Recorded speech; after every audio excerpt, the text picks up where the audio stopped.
Tom works at a bank. He is the manager.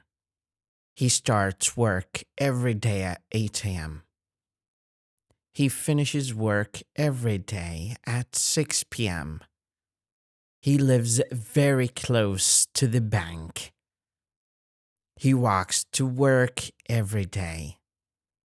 His brother and sister always work at the bank, but they do not live close to the bank.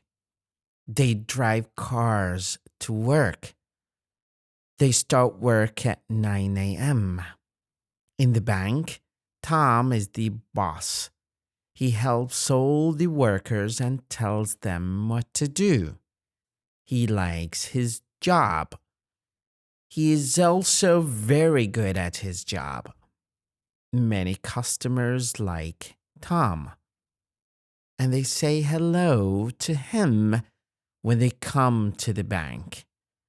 Tom likes to talk to the customers and make them feel happy. Tom really likes his job.